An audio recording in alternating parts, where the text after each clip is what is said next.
Good evening, everyone. Thank you so much for being seated, and thank you for joining us for this Constitution Day special event. We're well aware that this is not the only Constitution Day event that you could have chosen. It's not even the only one in this club, and so we're very well honored that you chose to be with us at this event tonight. Perhaps slightly less well pleased that you're here with us tonight are everyone else who's still stuck on the wait list, who was unable to make it to this event. We're very honored by the high demand for this event, thanks to our really distinguished panel here. And so thank you for joining us for this event. And it's okay, because we have plenty of other events coming up soon, including another event with one of our panelists within a week, right, back at the University of Pennsylvania on Monday. And so if you look in your program booklet at the end, you'll see a list of upcoming events.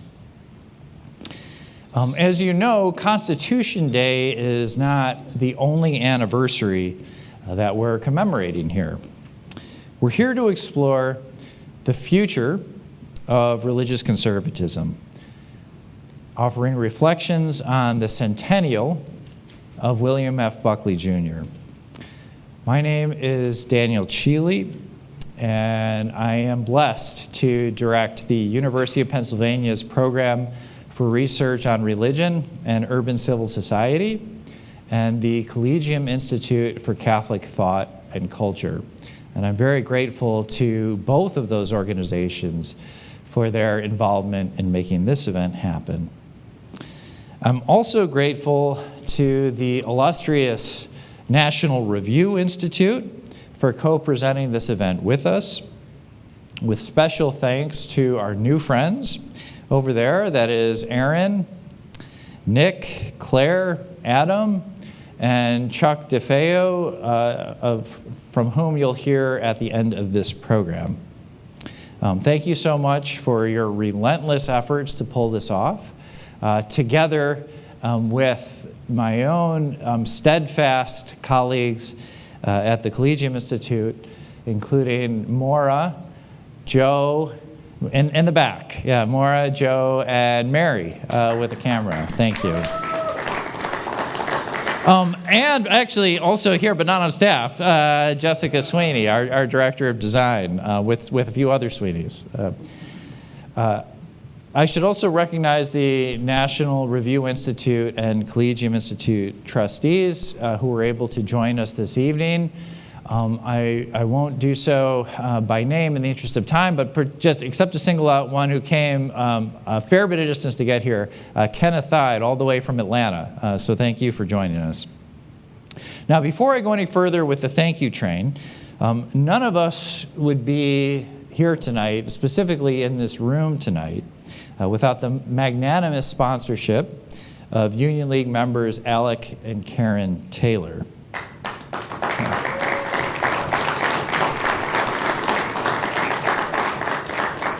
And no, Alec, we won't leave it there either, because it wasn't just the support of the Taylors, but it was Alec's original spark of an idea that blossomed into the distinguished forum that we have here tonight. So thank you, Alec and Karen, for seeing it through. Thank you. Now, about the distinguished forum, we're so pleased that it will be introduced and moderated by National Review Institute Senior Fellow, writer, editor, and legend, Catherine Jean Lopez.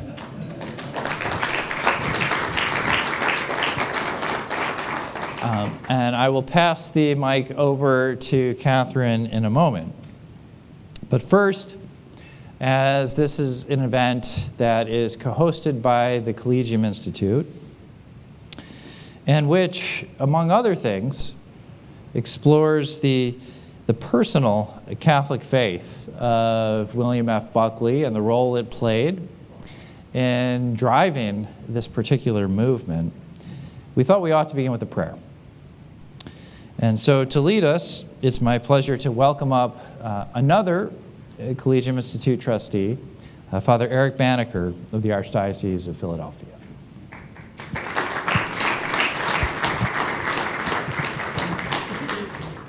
Thank you, Dan. Let's bow our heads and remember that we are in the presence of God. Recognizing all the division and challenges in our world, we remember that our first duty is to give praise and glory to God as we pray in the words of the psalmist. O Lord, our Lord, how awesome is your name through all the earth. I will sing of your majesty above the heavens, with the mouths of babes and infants. When I see the heavens, the work of your fingers, the moon and stars that you set in place. What is man that you are mindful of him, and a son of man that you care for him? Yet you have made him little less than a god, crowned him with glory and honor. You've given him rule over the works of your hands, put all things at his feet. O Lord, our Lord, how wonderful your name through all the earth. Amen. Thank you so much, Father. Thank you so much for being here. Full confession here, although it doesn't actually count. I've admitted to a couple of people when I got caught in the deluge earlier, I thought, if I signed up for an event and I didn't have to go to it, I probably wouldn't show up. And here you are, so I'm glad you are not me. Thank you so much for taking the time. I know it's a pain to get around, but such a blessing to be together. And so, of course, the men on the stage don't need an introduction to this crowd. Robbie George and John DiIulio. And I was thinking about this on the train from New York. John and Robbie have done so much in the last decades in American public life to integrate faith into public life. They're witnesses of it. They bring their wisdom not only to the table in teaching, which is so important. I'll tell this story. Robbie's mentorship is very much in the tradition of Bill Buckley. So there was this kid who was an undergraduate at Princeton, and Robbie says, so there's this kid named Ryan Anderson, and would you mind taking a look at his piece? I was editor of National Review's website at the time, and I'm thinking, Robbie, you've got to be kidding me. You don't have somebody who graduated. Of course, we published little Ryan Anderson's piece, and he's done a few things since then. But we could go through a list of people that both John and Robbie mentored, who are leaders in the movement now, the conservative movement now. And I'm sure that's what I know about. I'm sure there's so much more that I'm not aware of and we're not aware of.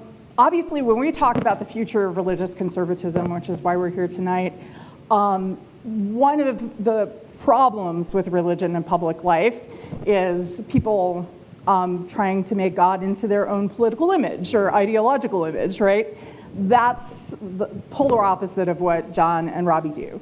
And we're so grateful. I think I speak for everyone here. So grateful for your work, for your witness, for your sacrifice, which includes family life and everything that goes into being a fully integrated person. And so thank you.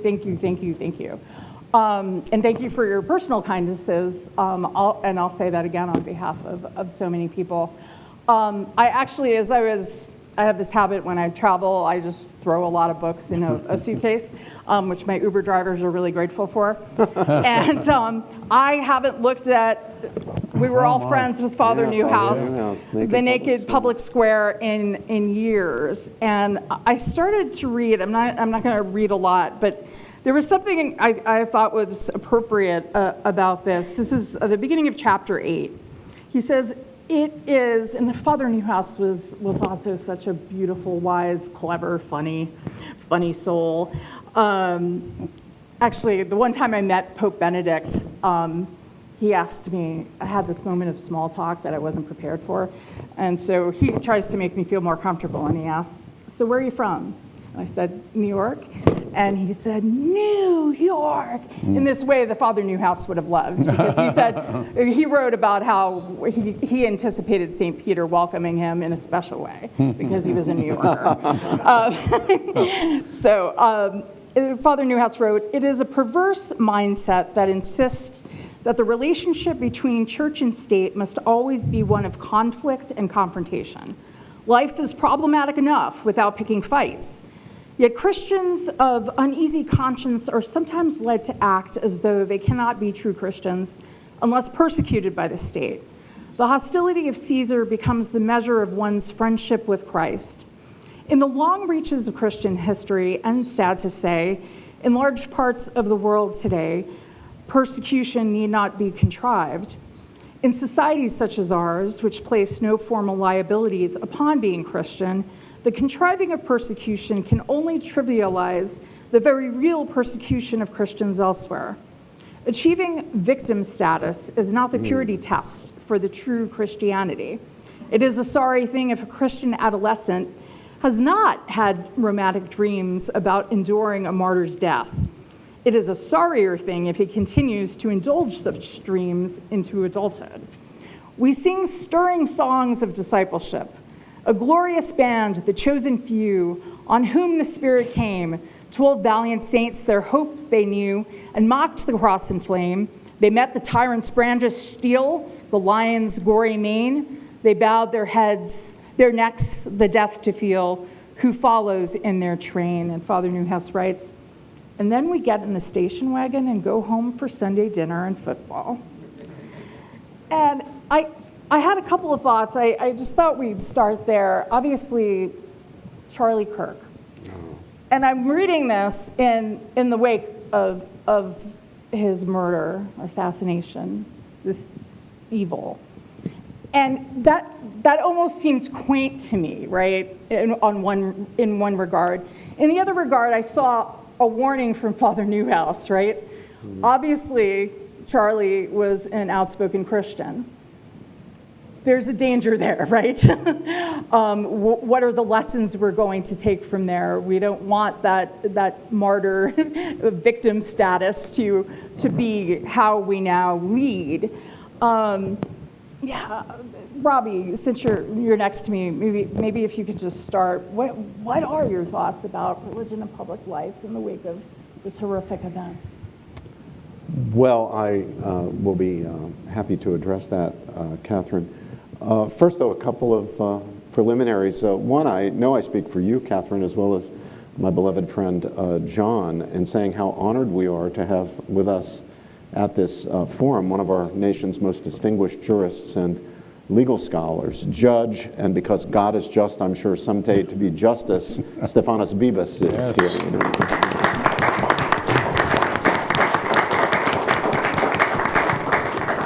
Former Penn professor, let the record show. And as Catherine said, I'm next to her, and I love Catherine. I've always loved Catherine as long as I've known her. But, you know, being this close to holiness always makes me really nervous. So, you know, if I keep leaning over this way where I'm less nervous. Yeah, there's less to fear from this end. It's okay. We are Christians because we are sinners in need of a Savior. And then, gosh, it is always just such a joy to be with my beloved friend and comrade in arms, Professor DiIulio. We go back a long way.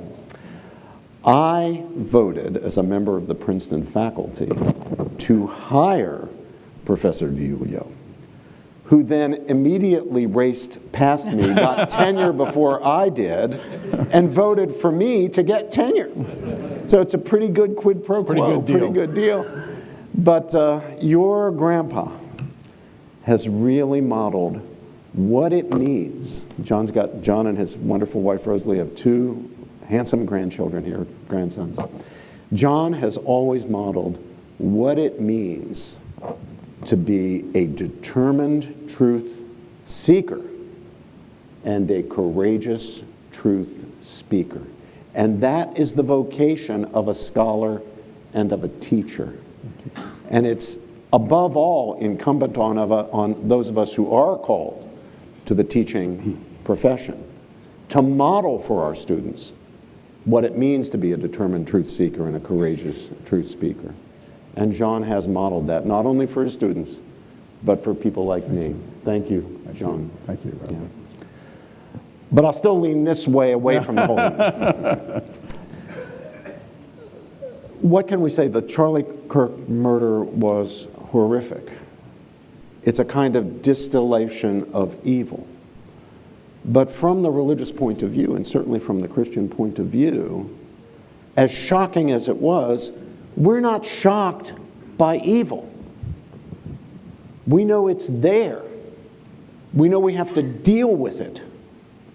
We know bad things are going to happen to good people. Things in this world will not always go well. Sometimes they will be tragic. And we, those of us who are believers, are under no illusions that there is a great arc of history that bends toward justice. We know in this vale of tears, there is no guarantee that things get better and better. Now, we have had a peek at the back of the book, and we know how the story eventually ends. But it's not on a trajectory toward getting better and better. We don't buy the myth of progress. That is a myth that most people, not all, not Roberto Unger, not Cornel West, but most people in the left, even the non-Marxist left, have bought into. And it's a myth that they get from Marx, who of course picks it up from Hegel. But we don't buy it. So we know there's evil in the world. Things aren't necessarily going to get better and better. But Father Newhouse told us how we deal with a world, as Christians, as believers, how we deal with a world in which evil is ineradicable. And that is by always remaining faithful. It's by doing what we are called to do, living out the theological virtues of faith, hope, and love. And as Father Newhouse always reminded us, hope's not optimism. Optimism is a matter of optics. We have very little reason, given the nature of human beings and human affairs and our fallenness and original sin, for optimism. But we have no option but to hope, because we're required to do that. That's a virtue we are called upon to live by. And the key difference is that hope is an active thing. When we have hope, we realize that we can make a difference in this world by being witnesses to what is true, by courageously, even when it's, well, by definition, courageously, when it's tough, not just when it's easy to speak the truth. When it's tough to speak the truth, speaking the truth. When I was young, I was maybe a little more enthusiastic, as I should have been. And I came under Father Newhouse's tutelage. And there was something he would always say to me. He would always call me by both my names. He never called me Robbie. He would always say, Robbie George. So he would say to me, Robbie George, your problem is that you think that it's your job to win the victory. And honestly, he was right. I kind of did think it was my job to win the victory. That's a good priest. He said, no, it's not your job to win the victory. That's God's job. Your job is to be faithful, ever faithful, fulfilling your vocation, doing what you are called to do, living up to the standards of the gospel, which it's impossible fully to live up to, but doing your best to do it. That's what you're called to do. So in the wake of this horrific murder, which above all, first and foremost, although it's of enormous public significance, as I said in an interview that's been pretty widely circulated by video, I think it is an inflection point. It's an overused term, inflection point or phrase, but I think Charlie Kirk's assassination is an inflection point. And but thank you for all the witness with Cornel West that Oh, you've well, done thank in you. the last week. We've you've been done it doing over our the years, best. We've but been doing our best. particularly in the last week has been so helpful. But God Charlie's bless him. death is, of course, a great public tragedy in many, many ways. And even people who didn't agree with Charlie's politics, I think, can acknowledge what a tragedy it is for our republic and for our principles. God bless Ezra Klein at the New York Times. Ezra Klein, Bernie Sanders, Yeah. people like that. But it's a first and foremost and above all a personal tragedy. A young man, 31 years old, with a young wife and 2 small children. He's gone from this world, leaving that young woman widowed and leaving those 2 children fatherless. They will have no memories of their father. They will see videos, they will see pictures, they will be told by their mother and by many, many other people about his life and his love for them and so forth. But they'll actually have no memories of his father. When I got the news, I was sitting in my office in the Witherspoon Institute in Princeton, and my colleague R.J. Snell, who has an office upstairs from mine, came down, leaned into the door and said, "Robbie, have you heard Charlie Kirk's been shot?" And I immediately, my first impulse immediately was to pray, which I did. I said, is he dead? And RJ said, "We don't know." And I started praying, please, please, don't let him be dead. God, please bring him through this. And then RJ came down a few minutes later to say that it was confirmed that he was dead. And then my impulse was immediately to pray for Erica, his wife. I knew him a little. I didn't know Erica, but I knew his wife was named Erica, to pray for his wife and to pray for those 2 precious children. That's really our first responsibility. Yeah. I mean, it's all we can really do for that It's the family. only actual thing that most of us can do in response to news like that. That's right. And then I've been talking too long on this, but then the next thing is, I think for those of us of the Christian faith, whether we're liberal or conservative, and certainly for those of us on the conservative side, we have to resist the impulse ourselves to yield, and then we have to resist the momentum that will build, is already building, to say, well, you know what? Civil discourse doesn't work. Civic friendship with those people that disagree with us on basic questions is impossible. Charlie tried it. It doesn't work. Talking is not the solution. We have to fight fire with fire. We have to meet force with force. What we as Christians and those of us who are conservatives, as conservatives, I think have to do is to stand up for civic friendship and civil discourse, without which this republic cannot be kept. You remember that great line from the great Philadelphian, began in Boston, but he became a great Philadelphian, Benjamin Franklin, when the lady asked him after the Constitutional Convention, "What kind of government have you given us? Is it a monarchy? Is it an oligarchy?" He said, "Aristocracy." No, madam, we've given you a republic if you can keep it. This inflection point means we're at a test point. Can we keep it? We will not keep it if those of us on this side of the political divide, my side of the political divide, give up on civic friendship and civil discourse. End of sermon. I do wonder, you ask yourself at times like this, why does God allow something so horrific and those children to be fatherless? I wonder if one of the things that comes out of this is an appreciation for, oh yeah, that is what you do. All the videos people are watching now of him graciously being on campus and actually making his case and talking with compassion with people who disagree with him. I really pray fervently that draws people into doing the same. Oh, you can count on God to bring good out of any evil, no matter how horrific. Good will come out of evil, but that's God's working. Now, God's not responsible for the evil. God doesn't will the evil, except for those theologians out here, you'll know what I mean when I say, except permissively, right? He permits the evil. Certainly permits us exercising our free will to do evil things. He doesn't destroy our freedom in order to prevent evil. But God does bring good out of evil. Before I let Pastor Delio give a sermon. A logistical point. On your seats, you should have had a piece of paper. Please write any questions on that piece of paper. In about 10 minutes or so, someone will come around and collect your questions for John and Robbie. And of course, I didn't give long bios, but you can read them if you so choose.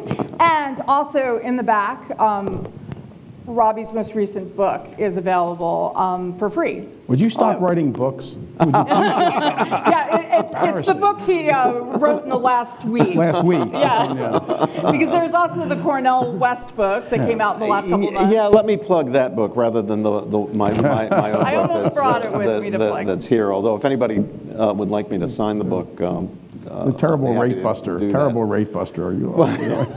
By the way, my book, not the one with Cornell, but my book is a big, fat, thick thing. So, if you don't want to read it, it makes a great doorstop. But the book I want to plug is the book that Cornell and I have out, published this past January. It's called Truth Matters, and it's subtitled Fruitful Disagreement in an Age of Division, a dialogue on fruitful disagreement in an age of division. Of course, we didn't know what was coming. But I think right at this particular moment, if you read the exchanges between Cornell and me, I think you'll find it edifying. And for those of you who have kids or grandchildren in high school, or certainly in college, but even in high school, the book is short and it's readable. I'd love to get that book into the hands of as many kids as possible, because our message there is a message of hope, and it gives you reasons for clinging to the ideals of civic discourse and civic friendship and civil discourse. And of course, part of the reason we're here tonight, Constitution Day, obviously, but November 24th is the 100th birthday of Bill Buckley, the founder of National Review and the National Review Institute. And if there is one thing that he is known for, or should be known for, it is civic friendship. And civil discourse. And civil discourse. Do you remember the firing line show? He'd have every leftist. He had James Baldwin, he had the young Cornell West. He had Malcolm X. Not everybody.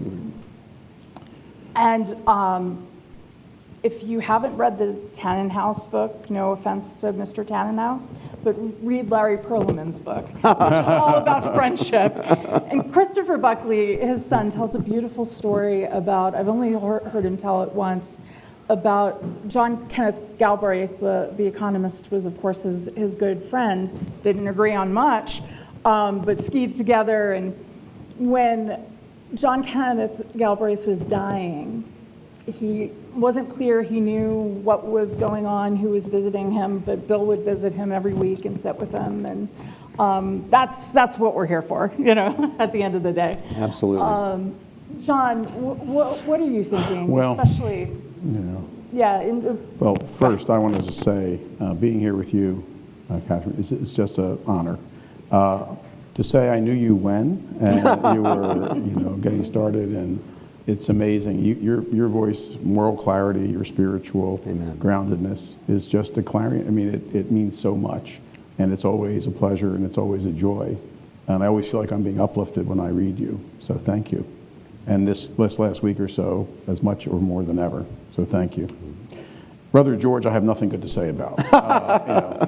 By the way, did you notice there aren't a lot of Democrat things in here, like portraits and stuff in this place? Is that an oversight, or is that what they meant to do here? They got themselves all implicated in. I'm trying to think, what was that thing? Slavery. Something. Yeah, that's right. Because Democrats got themselves all tied up in slavery, and so we don't put their pictures. Oh my goodness. So I can't improve one whit on what Robbie has said.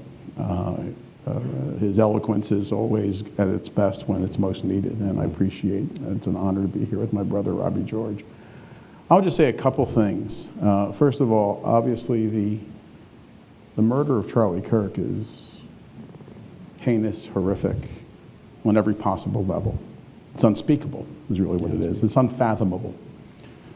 And in some sense, what's happened since, you can look at the good things that have happened in terms of people speaking out, the ones you've mentioned, Senator Sanders, others who you would not necessarily expect to speak up and speak out.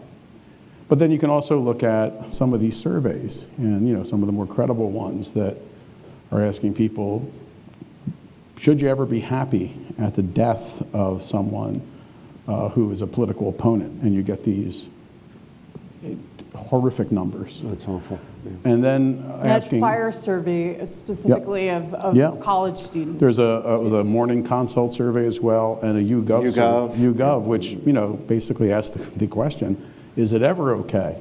Is it ever acceptable to use violence against people with whom you have a serious political disagreement?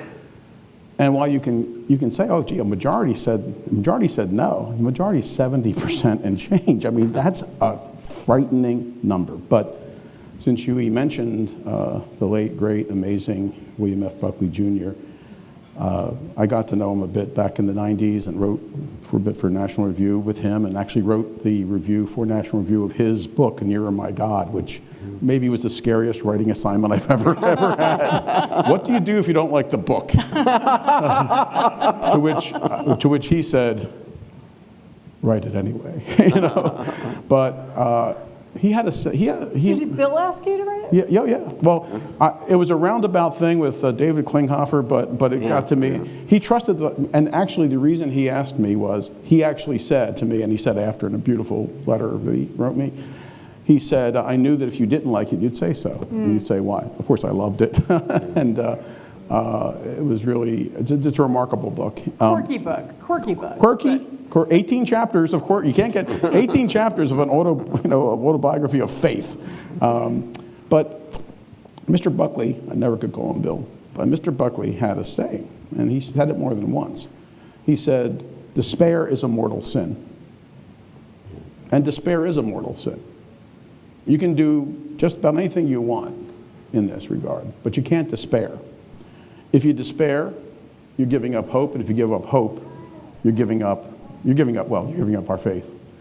And so I would just say, I'm not going to ignore all the bad news. I'm not going to ignore the routinization of some of these things, the normalization of these horrors, the attitudinal changes that they suggest. And here on Constitution Day, and this incredible representative government, this system of separated institutions sharing powers, this amazing government by reflection and choice, not accident and force. I'm not going to ignore the things that are threatening and challenging it, but I'm also not going to despair. We cannot despair. It's not just say, look on the bright side, or find the glass that's half full. It's to say, be honest, be truthful, and yes. And I think this is, for me, among the most important, all the many important works of Professor George, of Brother Robbie George here, has been his steadfast willingness to say, we must engage with those with whom we disagree. Honestly, forthrightly, we must be willing to do that. We must be willing to look in the mirror and say, if I'm going to cancel somebody, let me cancel that person first. Let me challenge myself first. Let me ask what, if anything, would count as evidence against my beliefs, opinions. Let me be the first one to ask that.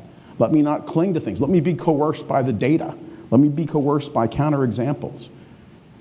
If we can't do that, then we really are in deep trouble. But even if we're in deep trouble, we cannot despair.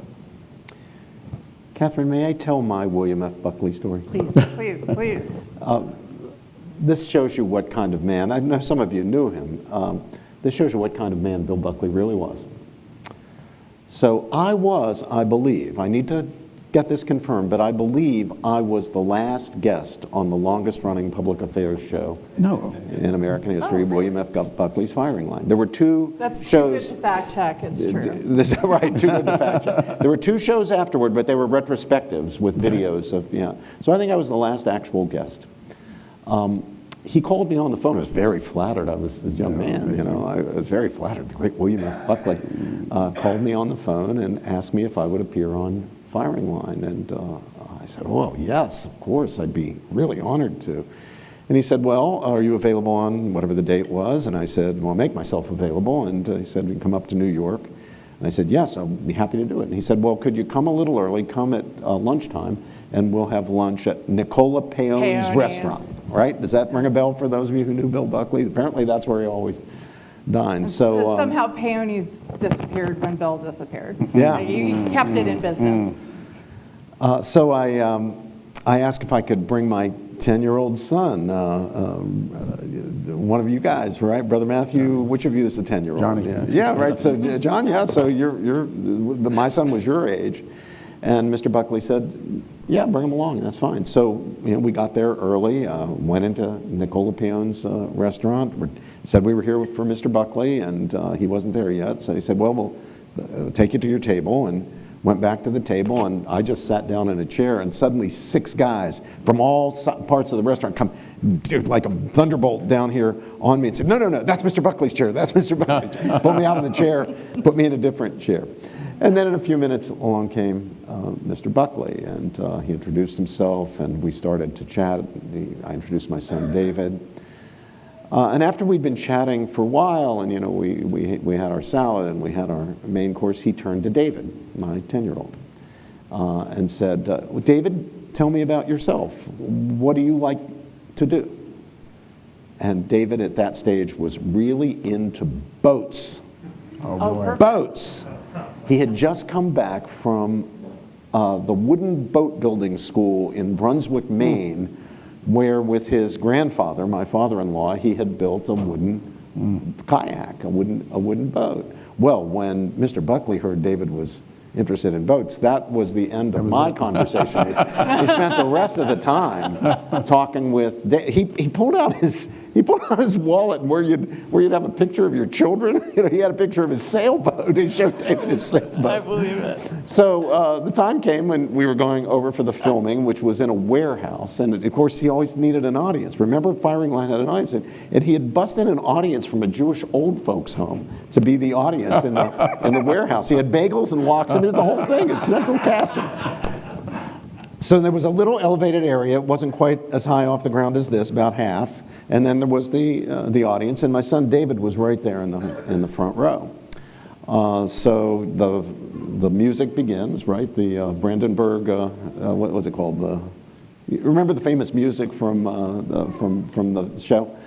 And we're on, and we have our conversation, and then it concludes. Well, when it ended, we got up and started to come down off the stage, and Mr. Buckley was down first, and before I could get down, a couple of the elderly ladies had grabbed me to argue about something I had said.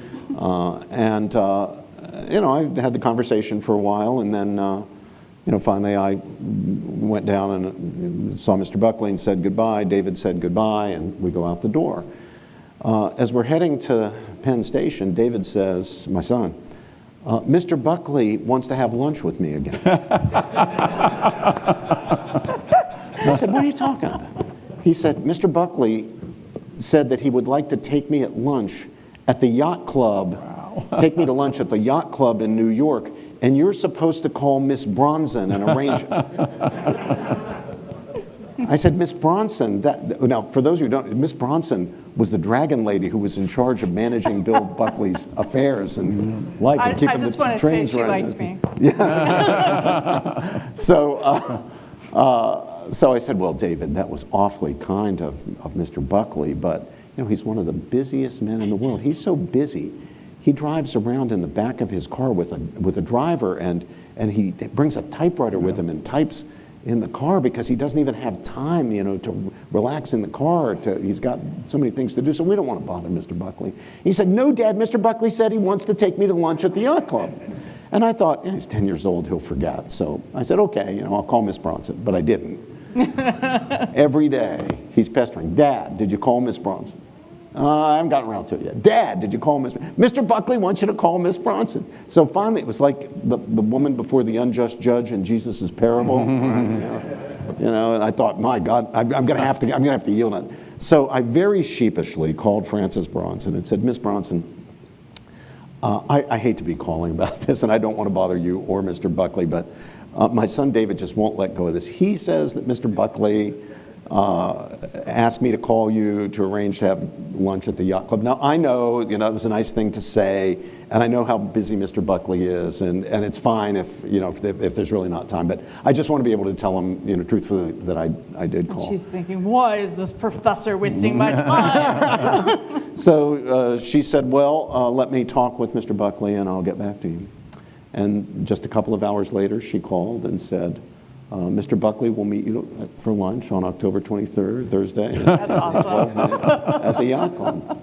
Wow. And So did you get to accompany? on the appointed day, David and I made our way back up to New York, and he was there, and he took us to a table. We were right next to a table with Walter Cronkite. And what Bill wanted to show David were all the model boats in the Yacht Club. I'd never been there before, so I didn't know about the model boats. But so we had a delightful lunch, and then after lunch, Mr. Buckley said, David, let me show you the boats. And so they went all around the club looking at the boats, and Mr. Buckley would explain all about the boats, and David would ask him questions. And I mean, it must have been 3.5 hours of the time of one of the most busy people in the world. Now, Bill Buckley didn't do that because he thought someday I would tell the story and flatter his image. There were no media there. There was no one who knew this except Bill Buckley had given 3.5 hours of his life to make a little kid feel really good. I mean, that's a special kind of human being. Yeah. Yeah, he was. Yeah. When he died, I made the announcement, which was very strange. So I got emails from people, and almost to a person, there were all these testimonies. He came to my college campus. I sat next to him at a dinner. He treated me like I was the most important person in the world. It was the story time and time and time again. So we have questions, Nicholas? By the way, at his funeral, I got there late. I'm usually late. I got there late, and so I sat in the very back. I think it was either the back set of pews in St. Patrick's or the second one. And then I heard the wonderful eulogy by Henry Kissinger and the really funny, wonderful one by his son Christopher Buckley. And then, were you there, Catherine? You probably remember it. I have a funny story about that. Go on. So, it ended, John, with the hymn, the congregation sang the hymn, Nearer My God Today. Yeah. That's a beautiful hymn. It's a wonderful hymn. And so I hear, kind of, I think slightly behind, must have been in the second verse, so slightly behind me, but across, I hear this big baritone belting it out. Da, da, da, da, da, nearer my God. I look over, it's Christopher Hitchens. Famous atheist. Oh, goodness. And the very back row, closest to the exit, so he could get out of there, but belting out, knowing the words, no hymnal, Nearer My God to Thee. There. Perfect. Can't make it up. That is perfect. So my story is, I had a pilgrimage to Rome with Father Roger Landry and a bunch of journalists who you would know planned for when the memorial happened. I was going to cancel on Rome. I'm sorry, Bryce. I just hit the microphone. So Father Landry promised that that day of the memorial at St. Patrick's, we would celebrate Mass for Bill at St. Francis's tomb. So that was the deal. That's how I went to Rome. But in multiple people who said to me after the event, "Oh, I saw you across the pew at St. Patrick's." I wasn't there. It's Oh, my you weren't there. only Yeah. evidence of bilocation that I'm in. I pray for bilocation. You and maybe. Padre Pio. I gather that there's some not Can you hear happy my stuff that confession? happens- Yeah. There's some not happy stuff that happens with bilocation too, so I don't know if I want it. So Nicholas, do we have questions from the audience? It looks like we have a ton of them, actually. And of course, we have like a half a second. Okay, now this is on. So I've got a question. Catholic theology speaks of the universal call to holiness, which implies an innate desire for heroic virtue, which is the definition of holiness in every person. What have you found to be effective in drawing out and directing this desire in young people specifically? How do you make saints of your students? Well, there you go, John. You're better at that than I am. Oh, well, I don't know about that, but I really do think that it's just, I don't want to say it's as simple as, but it's sort of as simple as letting people see people give witness, seeing what people say and do, bringing them in front of people who do compassion and truth and action.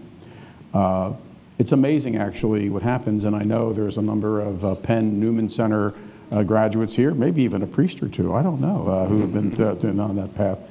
And you would see this remarkable thing. You'd say, oh, religion's on the ropes, nobody really cares, nobody wants to go to church.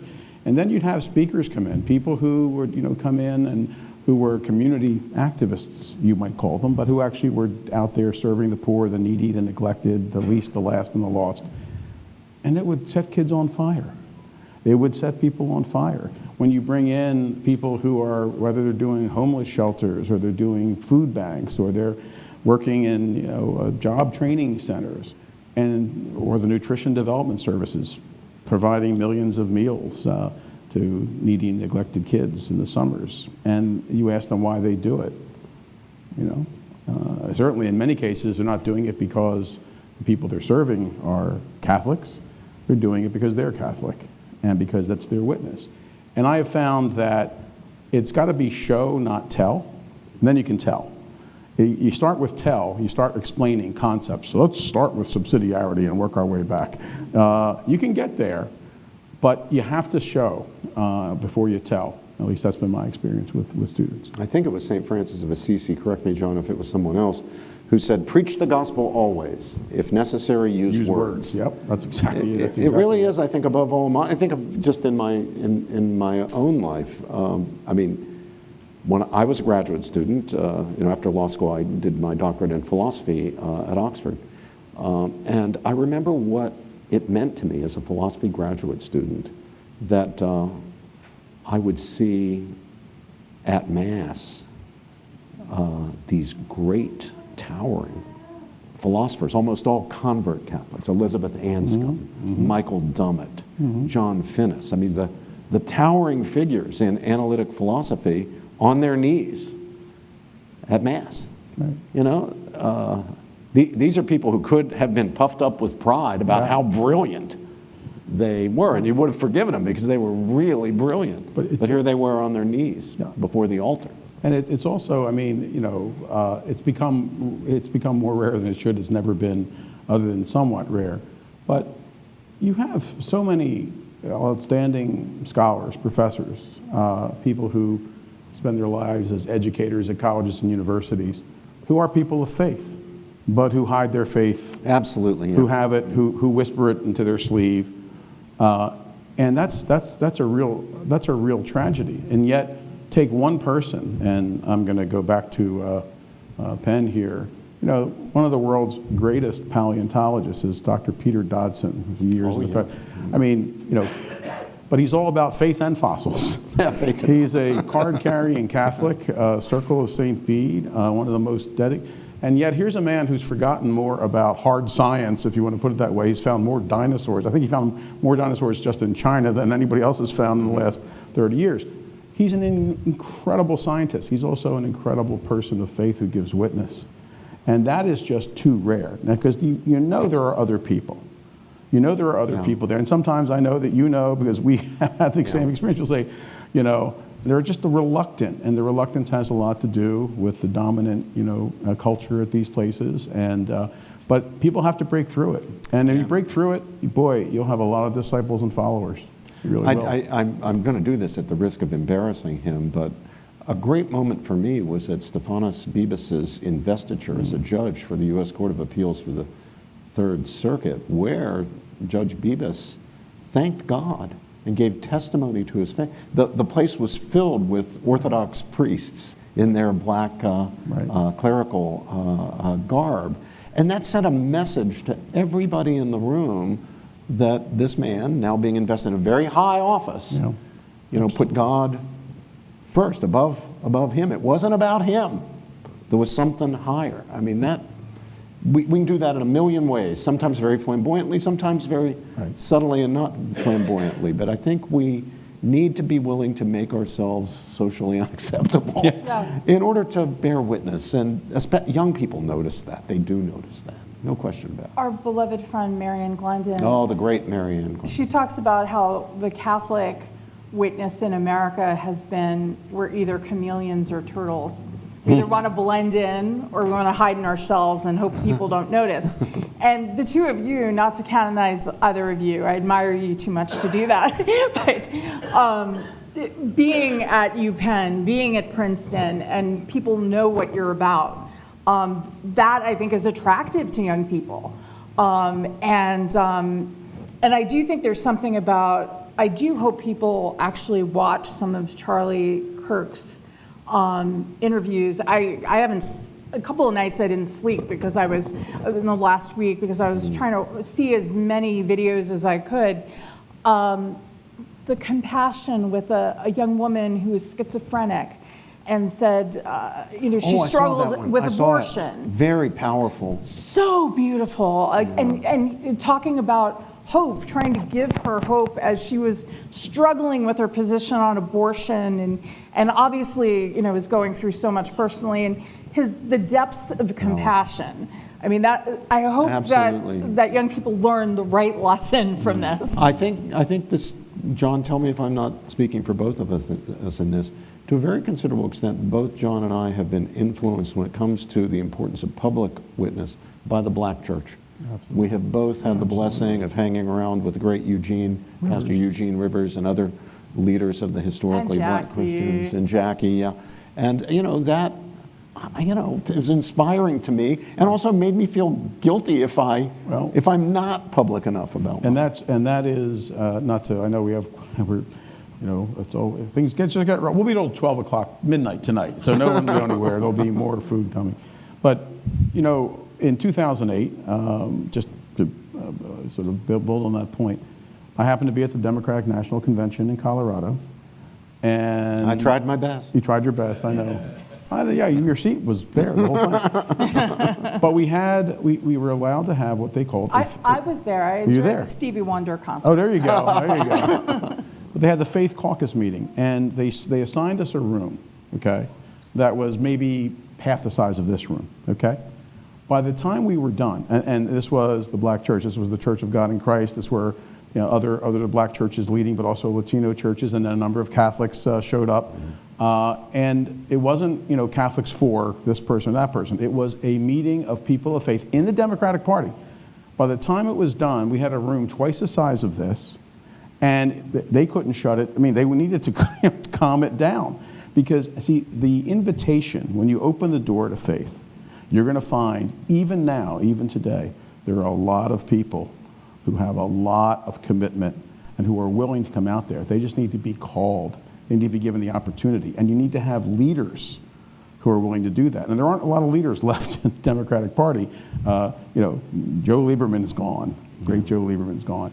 You really look and you point to others. Daniel Patrick Moynihan. I mean, they're gone. And if we don't grow another generation of them, or if we don't have leaders within that party, it's not that there aren't people who are there. They're there. They're just basically shut out. They get treated like Governor Casey, Dan Lipinski. John and I can tell you about that. Yeah. You're looking at the Casey 95 Brain Trust right here. We were it. Yeah, we were the Casey campaign when he was going to challenge Bill Clinton for the Democratic nomination, and then his health failed him. We have another Nicholas, question. do we have a... Well, I'm going to give a very basic question, which goes to the purpose of tonight. What is the future of religious conservatism? Thank you. Okay. Well, Robbie? Well, is there hope? Is there hope? Oh yeah, there's always hope. There's always hope. It's a virtue. Is there we're hope required for to practice conservatives it. in politics? I don't know if there are grounds for optimism. That's another.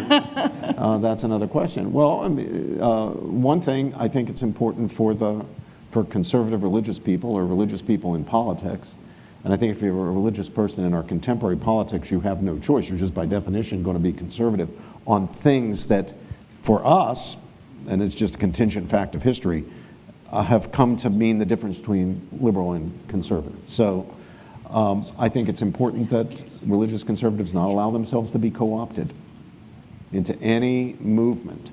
We can't get caught up in this loyalty thing. Now, believe me, we're going to be tempted. We are tempted. Can it be undone? So much of his... you've been very vocal about this. Yeah, I mean, here's the way I'm going to risk saying the devil plays the game. John and I have both been near to, we've been in the Oval Office many times, right? Different presidents, but we've been in the Oval Office many times. Feels good, really does. Yeah, I mean, man, you feel like, gosh, I'm an important part. This is great. And that feeling is like a drug. It's like heroin, You want more of it. It makes you feel really good to be close to power and to be treated as an important person, to be consulted by the President of the United States and that kind of stuff.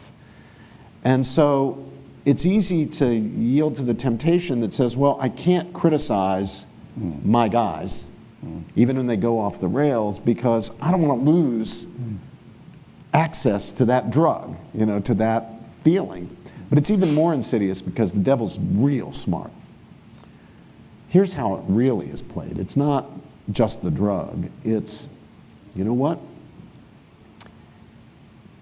If you keep your mouth shut on the stuff that you disapprove of, that will mean you will be in a position to have influence and you can do more good. So you stay quiet on the stuff that you really can't change anyway, so that you can have influence on the stuff where you can't. Now that's actually an argument, which shows that the devil knows how to make an argument. I could make the case for that, but it's wrong.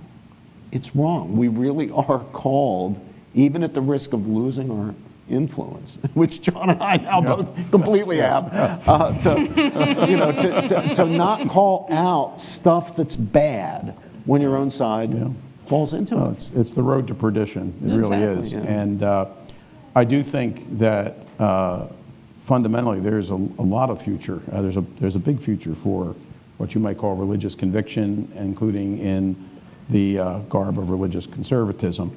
I would discourage folks from believing what they hear and read a lot in the press about what survey research shows about the secular surge and so forth. It's true that we have unprecedented numbers of people who are religiously de-aligned, that is, who are not affiliated, who will say, I'm not affiliated with any religion, who don't identify as Methodists, Muslims, Mormons, Catholics, Quakers, or whatnot. However, when you look beneath those numbers of the so-called nones, you find that in many cases, these are like political independents. They have political views. They're just not Democrat or Republican. They're just not affiliated. These people tend to be, vast majorities tend to be religiously attached, have religious beliefs and values, believe in God or some supernatural being. And there's also a growing, there's evidence of growing surge of younger people who are, I'm not saying returning to faith as we might have known it in our time growing up, but who are spiritually seeking, and I'm not talking about fringe religion stuff, who are finding their way back to traditional religious doctrines. That field is always about 5 to 10 years out of sync with the reality, and you then just have to look at the demographics. I mean, it comes down to something as basic as who is having children at replacement level and so forth, and who isn't, and alas, people who have religious views, more traditional religious views, are having more children, and people who do not have such views or who are antithetical to such views are having fewer or none at all. Can any of you remember what it was like, what the climate was like, what the evening was like last Ash Wednesday? Any of you happen to remember?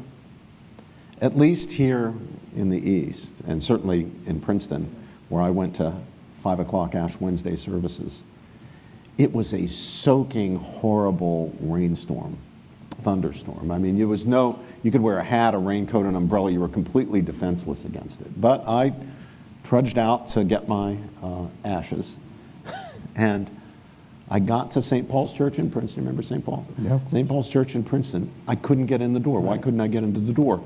It was overflowing out into the plaza. So, I was out there getting soaked, got in to get my ashes at least.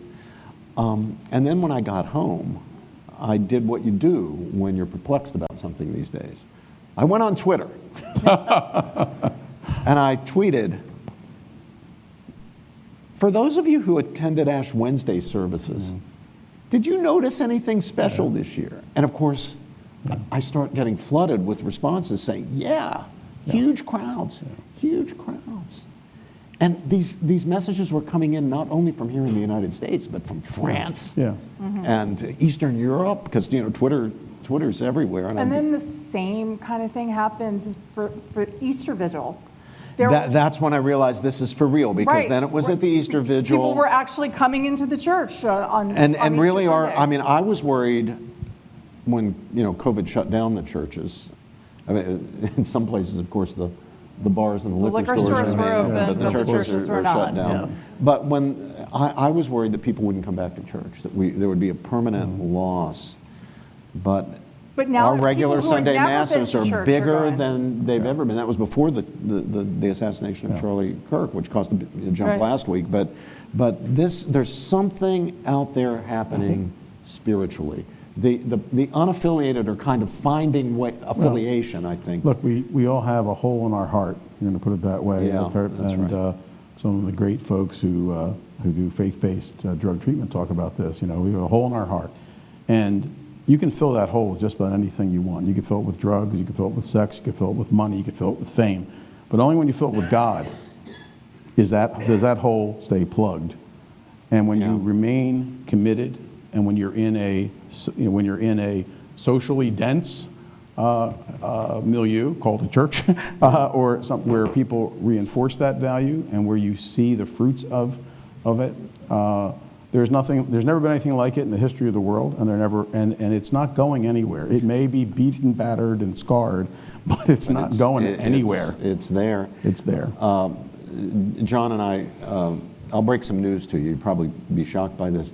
John at Penn and I myself at Princeton, we teach students, I know you're going to be shocked, who are really ambitious. They've got it all mapped out, BA, summa cum laude, Penn, Yale Law School, clerkship with Judge Bevis, Supreme Court, Sullivan and Cromwell, judicial, all the way down. And they tend to get really focused on these ambitions and professional advancement and achievement. And so I say to them what I said to my own kids, continue to say to them, and what I have to remind myself about all the time, and that is, there are some things that matter, but at the end of the day, not all that much. These are things that are not bad, they're good. Wealth, power, influence, status, prestige, celebrity. Those aren't bad things. You can do good things with them. If you have money, you can create businesses, provide goods and services that people need and want, give people good jobs. If you accumulate a lot of wealth, you can become a philanthropist, you can contribute to good causes. Same with celebrities. Some celebrities use their celebrity. I think the great Dolly Parton, who does so much good for poor children, especially when it comes to reading and so forth. You can use influence, power for all sorts of good purposes.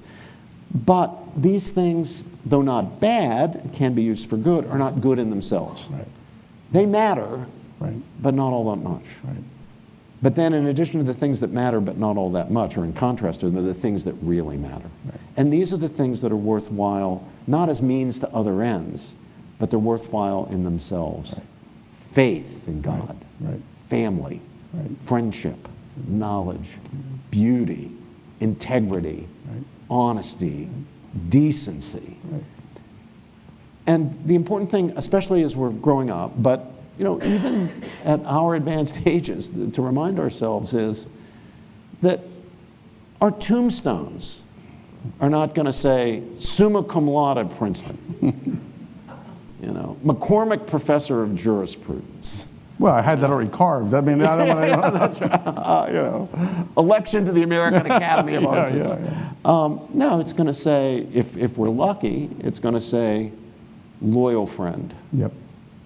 Loving father and grandfather, Right. faithful husband. Right. It's going to be about the things that really matter, not the things that matter all that much. And keeping our priorities straight and encouraging our young people. This is that hole in the heart, right? To fill that with the right stuff. Right. To get your priorities straight. It's not bad to think about your resume and get high SATs and Princeton and Yale and all that, but that's secondary or tertiary. What's primary are the things that really matter, the things that are good in themselves. I often say Bill Buckley is kind of the opposite of the Barack Obama campaign slogan, "We are the ones we've been waiting for." Because like you were saying, your student's ambitious, brilliant. Bill was multi-talented. Didn't think the whole world was waiting, all of human history was waiting for him to show up. But the kid in front of him, your son, most important person in the world, and that's what we're talking about, right? That's exactly what we're talking about. Thank you so much for being here. Is it over? Yeah, this is fun. We could do hours of this, but I want to introduce Chuck DeFeo. Thank you so much to John and Robbie. Chuck DeFeo, the CEO of National Review. Thank you. Could we applaud our panelists again one more time? It was such a privilege to sit there and listen to this discussion. I was reminded of the first of the Beatitudes, where blessed are the meek. And we think about National Review's founder. He was not a man who from a world standard, was meek. But as Dr. George talked about earlier, these giants that he saw, they began their days on their knees. And when we think about who is meek, it's a vertical relationship rather than a horizontal relationship. We're called to stand for Christ, or stand for our faith, and speak truth into this world. And that takes courage. And it's a model that I think our panelists showed us tonight, and that they model in their daily lives. So I'm very grateful for them to be here with us. I also want to thank the Collegium for partnering with us and putting this on this event. It's an excellent institution that also stands for truth. I also want to thank Alec and Karen Taylor, who helped to organize this. And I want to thank the teams from both the Collegium and National Review for being here. I also want to make sure it's clear that we talked about it earlier at the beginning. Dr. George has his books in the back. He'll stay with us for about 15, 20 minutes and is more than willing to sign those copies in the back of the room. Please make sure you take an opportunity. If you'd like to learn more about National Review or the Collegium, please look for any members of our team. Adam Novak is here with us from National Review. Please reach out to us if you'd like. We'll all be here for the next 30 minutes or so. Thank you again for being with us. Thank you again for the panelists. It's been a wonderful evening and a wonderful group of people. Thank you so much.